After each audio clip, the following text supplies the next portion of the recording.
Он 6 раз объявлял банкротство, но и все равно стал миллиардером. Проиграл в бизнесе сотни миллионов, так, но выиграл Белый дом. Его имя знает каждый, а историю почти никто. Как Дональд Трамп превратил неудачи в золото? Присаживайте поудобнее, сейчас все узнаете. Детство и влияние Фреда Трампа. Дональд Трамп появился на свет 14 июня 1946 в самом негламурном месте своей будущей империи – Куинсе. Если Манхэттен — это блестящие небоскребы, то Куинс тех лет — там сплошные двухэтажные домики и палисадники. Впрочем, в доме, в котором вырос Дональд вместе со своими братьями, было 23 комнат, фасад украшали белые колонны, а над парадной дверью располагался фамильный герб семьи. Их гнездышко считалось самым большим домом в пригороде Нью-Йорка. Отец, Фред Трамп, уже тогда был миллионером. Он строил доступное жилье для рабочих и свято верил в 3 вещи – дисциплину, бережливость и силу недвижимости. Эти принципы он вбивал в голову детям с малых лет. Фред был строгим учителем. Летом Дональд с братьями таскали кирпичи на стройках отца, красили заборы и собирали бутылки для сдачи. Впрочем, по воскресеньям семья ездила смотреть роскошные нью-йоркские небоскребы. Именно тогда у мальчика появилась мечта построить что-то грандиозное. Маленький Дональд рос шумным и упрямым мальчишкой. В 13 лет родители отправили его в Нью-Йоркскую военную академию. Не из-за плохого поведения, а потому что считали, армия сделает из него мужчину. И они не ошиблись. Военная школа-интернат не была детской площадкой для Дональда. Именно здесь он понял, что его могут жестоко наказать и даже избить, если он будет плохо себя вести. Суровые условия академии научили Донни, что независимо от интенсивности страданий, человек должен продолжать и побеждать. Он дослужился до звания капитана, носил военную форму и даже участвовал в походных учениях. После был Фордемский университет, но через 2 года Дональд перевелся в престижную Уортонскую школу бизнеса. Тут проявилась его главная черта – умение использовать связи отца, но при этом идти своим путем. Он уже тогда мечтал о славе и роскоши. Интересный факт. Так как Дональд закончил военную академию, он должен был участвовать во Вьетнамской войне. Но сначала он получил отсрочку за учебу, 4 отсрочки, если быть точным, а потом и вовсе медицинское освобождение из-за костных шпор на пятках. Критики потом язвили, что богатый папик спас сынка от фронта, но сам Трамп всегда утверждал, что служил бы с честью. Фред Трамп умер в 1999-м, оставив сыну около 40 миллионов, но главное наследство было не в деньгах. Он научил Дональда жесткости, упорству и тому, как превращать каждый доллар в 10. Правда, сын пошел дальше отца. Вместо скромных домов для рабочих он строил золотые небоскребы для миллионеров. Первая крупная сделка – Свифтон Виллидж. Но начал Дональд все же не с этого. Трамп в 25 лет — это еще не тот громкий персонаж, которого все знают сегодня. Пока без золотых лифтов, без кандидата и без твиттер-скандалов. Но уже с амбициями, которые не помещаются в штатах Нью-Йорка. Ему нужно свое, большое. И желательно с прибылью. Отец дает ему стартовый капитал – $200 тысяч. По меркам семьи Трампов не так уж много, но и ни копейки. Своего рода проверка. Покажи, на что способен. А если провалится, ну что ж, значит, не судьба быть богатым. Но Дональд не из тех, кто проваливается. И вот он находит свой первый серьезный проект – жилой комплекс Свифтон Виллидж в Цинциннати, штат Огайо. Место, мягко говоря, не самое гламурное. Если представить себе типичный убитый район с полупустыми домами, протекающими крышами и арендаторами, которые последний раз платили за жилье еще при Никсоне, это оно. Но Трамп видел в этом хаосе возможность. Во-первых, цена. Комплекс стоит 6 миллионов, но он не собирается выкладывать всю сумму из своего кармана. Зачем, если есть кредиты? Во-вторых, потенциал. Да, сейчас это дыра, но если привести все в порядок, можно либо продать дороже, либо стабильно получать доход от аренды. Трамп не просто вкладывает деньги в ремонт, он действует хитро. Вместо того, чтобы делать капитальный ремонт везде, он сосредотачивается на том, что бросается в глаза.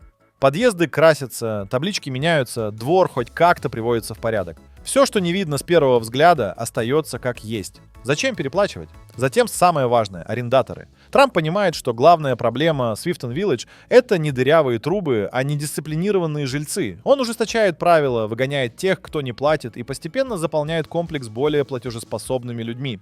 Проходит 2 года, и комплекс уже не узнать. Да, это все еще не элитное жилье, но теперь это хотя бы приличное место, где люди готовы платить за аренду. А потом Трамп делает то, что умеет лучше всего – продает. В 1977-м Свифтон Виллидж уходит с молотка за 12 миллионов. Прибыль 6 миллионов, из которых Дональд забирает себе около 500 тысяч. Для молодого парня, который только начинает, это серьезный успех. Но что еще важнее, это урок.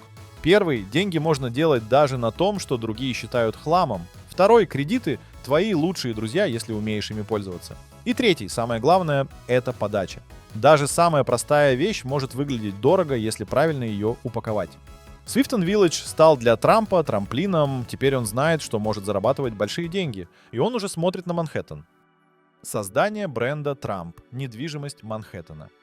В 70-х годах Нью-Йорк далек от того шика, каким мы его знаем сегодня. Город на грани банкротства, улицы грязные, преступность зашкаливает, а недвижимость – это либо старые обшарпанные здания, либо рискованные проекты, в которые никто не верит. Идеальное время для авантюриста. Трамп начинает с того, что ищет выгодные участки. Его цель – не просто купить здание, а создать нечто грандиозное, что принесет ему не только деньги, но и славу.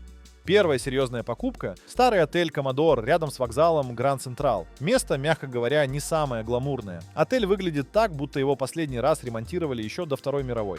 Но Трамп видит потенциал. Гранд Централ – это 1000 людей ежедневно, а значит, если сделать здесь что-то крутое, успех гарантирован. Проблема в том, что у него нет денег. Вернее, они есть, но не в том количестве, чтобы просто взять и купить отель. Но Дональд не из тех, кого это останавливает. Он идет к городским властям и предлагает сделку. Он берет на себя реконструкцию, а они дают ему налоговые льготы. Чиновники в шоке. Город в кризисе, а тут какой-то молодой парень из Куинса предлагает вложить миллионы в развалину. Но Трамп умеет убеждать. Он рисует им картину будущего. Роскошный отель, который станет символом возрождения Нью-Йорка. Дальше начинается самое сложное – найти деньги на реконструкцию. Банкиры смотрят на Трампа как на сумасшедшего. Кто в здравом уме вложит миллионы в полуразрушенное здание в криминальном районе? Но Дональд снова проявляет свой талант продавать мечты. Он уговаривает сеть Hyatt стать его партнером, убеждает банкиров дать кредит и в итоге собирает необходимую сумму. Стройка идет не без проблем. Бюджет растет, сроки срываются, подрядчики нервничают. Но Трамп не отступает. Он лично контролирует каждый этап, требуя, чтобы все было сделано идеально. И в 1980 отель открывается под новым названием – Grand Hyatt. Это была не просто удачная сделка. Это был триумф, перевернувший все представления о том, каким может быть Нью-Йорк. Отель, который еще пару лет назад был позором района, теперь сверкал зеркальными стеклами и притягивал толпы гостей. Номера раскупались на месяцы вперед. Рестораны стали модными местами для встреч бизнес-элиты. А сам Трамп в одночасье превратился из перспективного застройщика в главного реаниматора Манхэттена. Дональд впервые почувствовал вкус настоящей славы, когда журналисты наперебой называли его спасителем Нью-Йорка. И пусть город все еще тонул в долгах и мусоре, один его уголок уже сиял, благодаря упрямству, хитрости и безграничной наглости одного человека. А ведь это было только начало. Grand Hyatt принес не только прибыль, но и бесценный опыт. Трамп понял, что его главный актив не деньги, а умение заставить других поверить в его мечту. И теперь с новой уверенностью он задумал проект, который навсегда впишет его имя в историю. Легендарный Trump Tower. Trump Tower – символ успеха. В начале 80-х Трамп присматривается к участку на 5-й авеню, самом престижном адресе Нью-Йорка. Тут есть одна проблемка. На этом месте уже стоит старый 11-этажный универмаг Bonwit Teller. Но для Дональда это не препятствие, а возможность. Он выкупает здание за смешные по меркам Манхэттена $25 миллионов и сносит его к чертовой матери. Строительство начинается с грандиозного скандала. Чтобы освободить место для будущего небоскреба, Трамп приказывает уничтожить рельефные украшения фасада 1929-го. Общественность в ярости, искусствоведы рыдают, но Дональд лишь пожимает плечами, как будто говорит: красота — это когда есть золото и мрамор, а все остальное — старье. Архитекторам поставлена задача создать не просто офисный центр, а вертикальный город для богатейших людей планеты.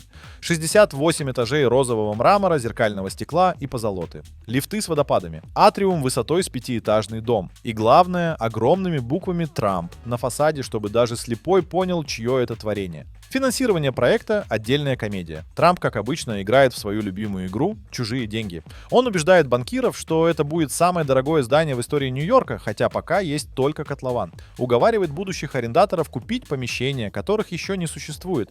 И самое смешное, у него это снова работает. Строительство идет с типичными для Трампа приключениями. Полиция несколько раз останавливает работы. То польские рабочие без документов, то нарушение техники безопасности. Бюджет растет быстрее, чем этажи. Но в 83-м чудо свершается. Трамп Тауэр торжественно открывается. И что вы думаете? Это мгновенный успех. Квартиры раскупаются за миллионы, хотя цены завышены втрое. Магазины на первых этажах платят платят бешеную аренду. Даже скептики признают. Да, это безвкусно, но чертовски эффектно. А самое главное, теперь каждый турист, проходя по 5-й авеню, обязательно фотографируется на фоне этой золотой коробки. Трамп Тауэр становится не просто зданием. Это материализованное эго Дональда Трампа. Здесь его офис, здесь живут его звездные друзья и враги. Здесь снимают фильмы и клипы. Секрет успеха прост. Трамп понял, что богатые готовы платить не за квадратные метры, а за возможность сказать: «Я живу в Трамп Тауэр». Это статус, это показуха, это билет в клуб избранных. И пока одни критикуют его за безвкусицу, другие с удовольствием выкладывают миллионы за право быть частью этой сказки.